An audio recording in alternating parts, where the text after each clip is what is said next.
Oi, eu sou a Gabi Xavier e eu estou aqui para falar de A Viagem de Chihiro, um filme de 2001 do estúdio Ghibli, dirigido por Hayao Miyazaki, e que eu sei que vários de vocês já conhecem, e esse não é um vídeo de simples indicação. Sim, eu vou indicar para vocês também, assistam, porém, esse é um vídeo de análise. Análise mais aprofundada dos seus significados, elementos e interpretações que a gente pode tirar para além do óbvio de A Viagem de Chihiro ou Sento Chihiro. Esse é um vídeo que eu já prometi há muito tempo aqui no canal, há anos na verdade, e continuação de um projeto que eu tenho feito de fazer análises aprofundadas de personagens e animes. Aliás, larga aqui nos comentários a sua sugestão do que você gostaria que eu analisasse assim aqui no canal. Deixa o seu like, porque só assim eu sei que eu posso continuar com esses projetos, e se inscreve aí para acompanhar todos esses próximos vídeos, análises, reviews e listas que saem todos os dias aqui no canal. A Viagem de Chihiro inicialmente pode mostrar apenas a trajetória de uma garota de 10 anos, simples, comum, como qualquer uma que você conhece. Chihiro, ela tá de mudança com os seus pais, porque o seu pai arranjou um emprego melhor, fora da cidade que eles moravam, e isso para qualquer garota de 10 anos é desesperador. O primeiro buquê que ela ganhou foi justamente um buquê de despedida. Que triste, que tédio.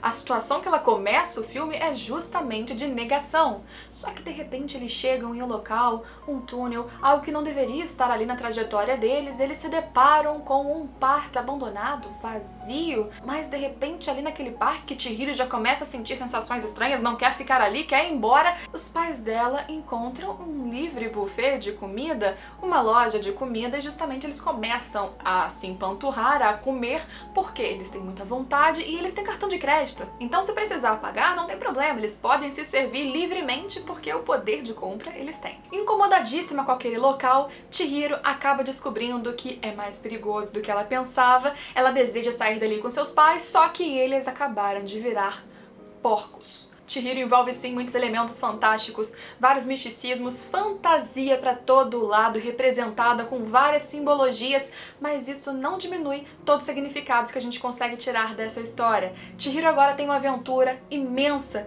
e um trabalho muito real para que ela consiga finalmente salvar os seus pais de alguma maneira e sair dali, daquele mundo espiritual que ela se meteu. Se você estiver procurando apenas um filme que você vai ver uma evolução incrível e totalmente real e fácil de acreditar de uma personagem, você já tem um exemplo perfeito só na camada primeira ali de A Viagem de Chihiro, sem se aprofundar em qualquer mensagem. A Chihiro tem uma evolução muito boa como personagem, e isso vem de algumas características do próprio Miyazaki na hora de dirigir essa história, porque ele criou a Chihiro com base em uma criança que ele já conhecia, filha de um amigo dele, e essa Chihiro deveria ser totalmente real, sem nenhuma capacidade extraordinária que uma criança dessa idade não teria, até mesmo a sua forma de reagir à mudança, a sua forma de demorar para responder quando seus pais chamam, de não ter vontade de fazer o que lhe mandam fazer, tudo isso é completamente crível se você pensar em uma criança dessa idade. Só que agora ela precisou começar a trabalhar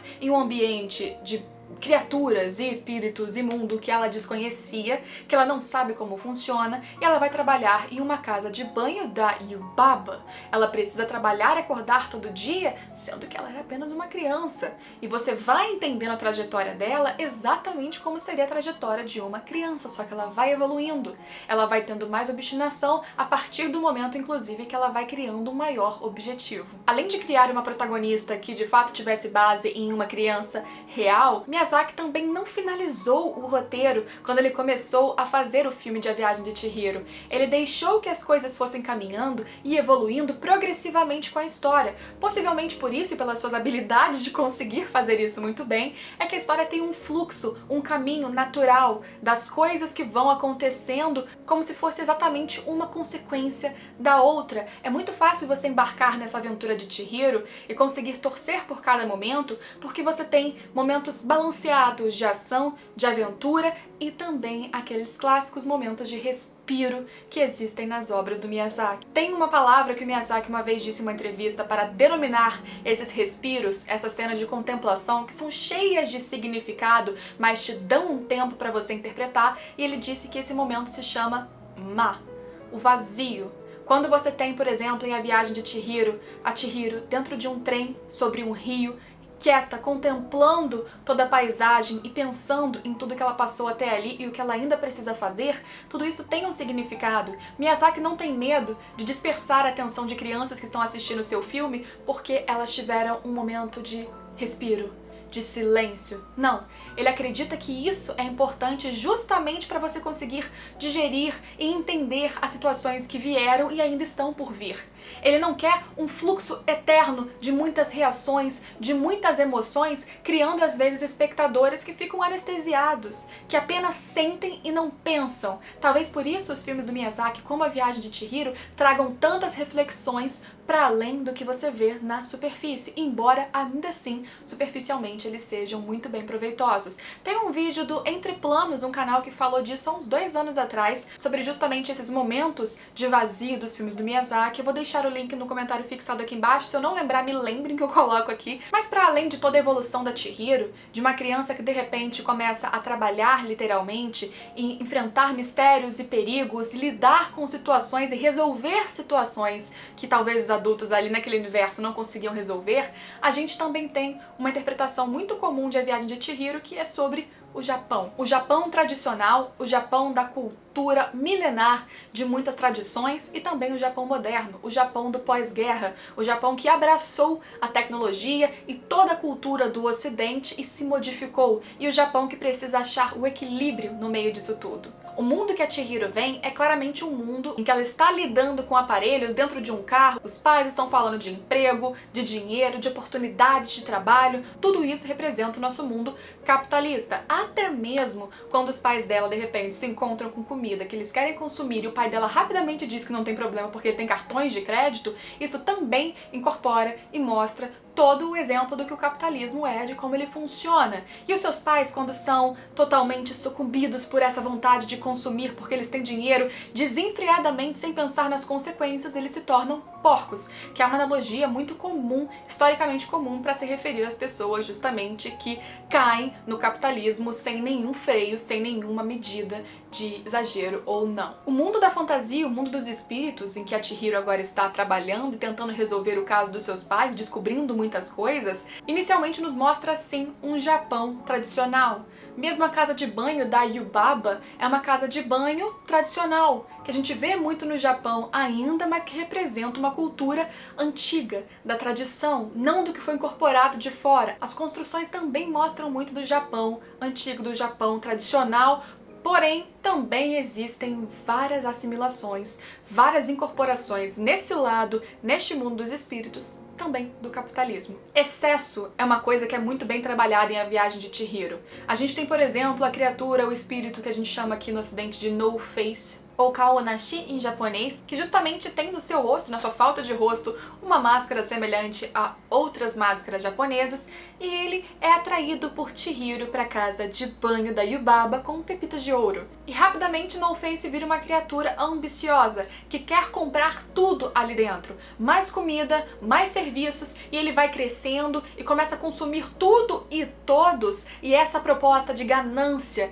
dele cada vez querer mais e das consequências negativas que isso vai produzindo para ele e para todos, isso tudo também pode demonstrar uma metáfora justamente tanto para o consumo em alto nível, quanto para qualquer excesso que é negativo. Chihiro também resolve o problema do espírito lamacento que tinha ali no rio, que teoricamente trazia muita sujeira, era algo ruim, mas na verdade aquele era o espírito do rio que estava daquela forma cheia de poluição, como uma lama, porque ele estava sofrendo justamente com os lixos que eram jogados no rio. Ele não era o que parecia a princípio, e de novo, pode ter sim uma crítica do que todos esses excessos e problemas de poluição, tudo que vem na pós-modernidade do Japão também, o que tudo isso pode gerar. Quer dizer então que A Viagem de Chihiro simplesmente faz uma dicotomia, uma separação exata entre a modernidade e os seus malefícios e o tradicional e os seus benefícios? Não, porque tudo isso se mistura mesmo no mundo espiritual. E dentro da casa de banho da própria Yubaba existem problemas.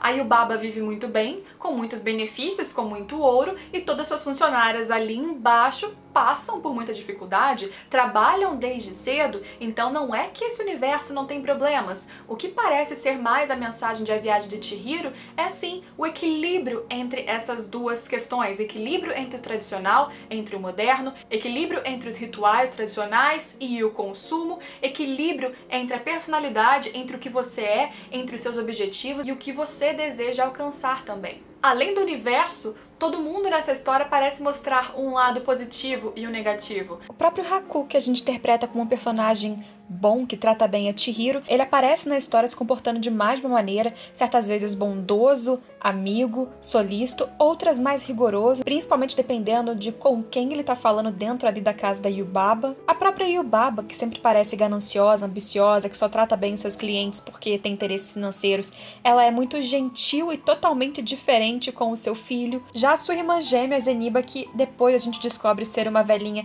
super gentil, que vive numa casa simples, no campo, bem diferente de onde a Yubaba vive, ela também aparece pela primeira vez falando com a Chihiro de uma forma bem ameaçadora. O que a gente já viu também dos próprios espíritos, o espírito do Rio ou o No Face, todos mostram que há dois lados. Só depende do contexto que você está inserido, só depende da sua situação. Nada é tão simples e, de novo, o equilíbrio é o fundamental. Então, não é nem correto dizer que essa história tem algum vilão ou uma vilã.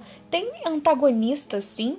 Tem pessoas que a Chihiro precisa enfrentar ou situações que a Chihiro precisa enfrentar, mas a luta principal dela é interna, é com ela mesma, é com que ela precisa evoluir e mudar para conseguir passar por todos esses desafios. Então, de novo, a gente chega naquela mensagem de que Chihiro não tem exatamente uma escala de certo ou errado. Você pode assistir a viagem de Chihiro e tirar apenas as emoções e sensações que a história inicialmente te passar. Você não necessariamente precisa abraçar e se aprofundar em todas essas mensagens, mas é muito mágico quando você consegue descobrir que o Miyazaki construiu isso com muita delicadeza e muito cuidado. Mesmo os nomes sempre querem significar alguma coisa. Por exemplo, o mesmo nome da Chihiro, que quando chega naquele universo tem o seu nome roubado e transcrito apenas para 100, que é algo que ela justamente também recupera no fim. Em Chihiro, você tem o caractere de Chi no começo do seu nome, que significaria 1000 apenas, e Hiro, que seria procurar por alguma coisa. Quando Yubaba transforma o seu nome para apenas 100,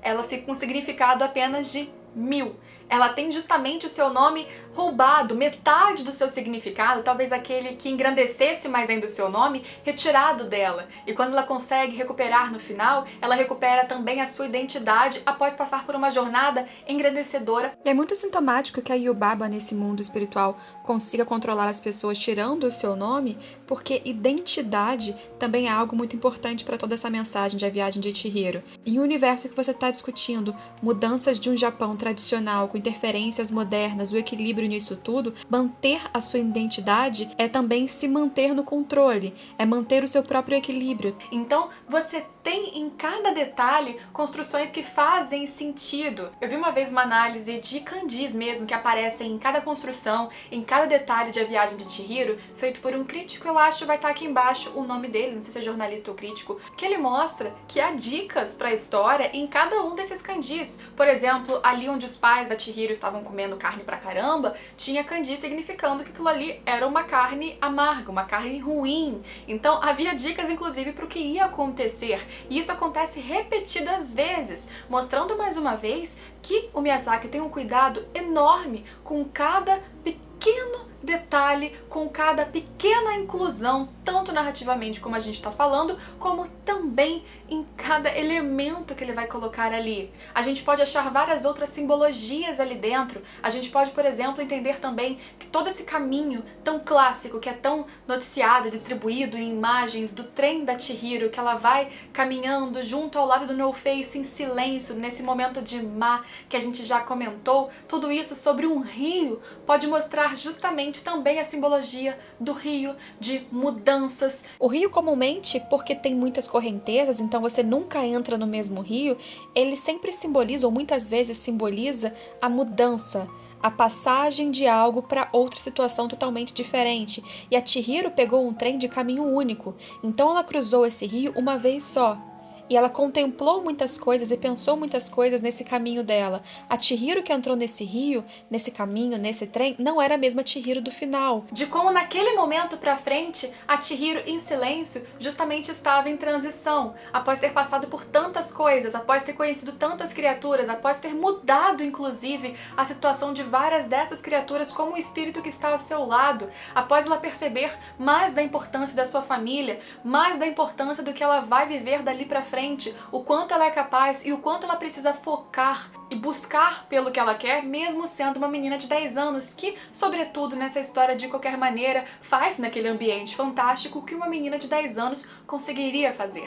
A Chihiro que começa essa aventura não é a Chihiro que termina, e talvez você que começou esse vídeo, eu espero que não seja o mesmo após terminá-lo, e que você consiga entender como talvez o Miyazaki tenha tentado passar nesse filme a importância, sim, e a realidade, talvez, da modernidade, a importância também do tradicional e a importância do equilíbrio, sem os excessos, sem a ganância, sem você tentar buscar algo que não caiba na sua realidade, e o quanto vale mais você dar importância e lutar pela sua identidade e pelo que você precisa e quer buscar de verdade. Eu acho que essa é uma análise talvez muito simples, perto do que a viagem de Chihiro pode passar. Eu sei que existe todo um pensamento também de algumas pessoas que assimilam a casa de banho e alguns nomes utilizados em relação a isso, a presença da Chihiro lá com a prostituição infantil no Japão. Eu não sou muito a favor dessa discussão, eu acho que você pode encontrar similaridades e semelhanças, mas eu não interpreto dessa maneira, mas sinta-se super livre para acrescentar isso aqui embaixo ou qualquer outra interpretação que você tenha dessa história, o que você sentiu com esse filme, indique outros animes e personagens também pra gente fazer mais uma análise nesse canal. Espero que vocês estejam gostando desse tipo de vídeo, porque eu gosto bastante de fazer, mas dá bastante trabalho também. E deixa seu like se você puder ajudar, isso ajuda muito. O seu like é muito importante pra mim. Obrigada a todos os apoiadores do canal, seja aqui no Clube dos Canais ou mesmo no Padrim, porque vocês também ajudam muito que eu consiga fazer esses projetos mais trabalhosos. Se você quiser ajudar, clique em Seja Membro aqui embaixo ou entra no Padrim, que é padrim.com.br/Gabi Xavier, e a gente se vê em todos os próximos vídeos se você se inscrever aqui, então se inscreve. Tchau, tchau!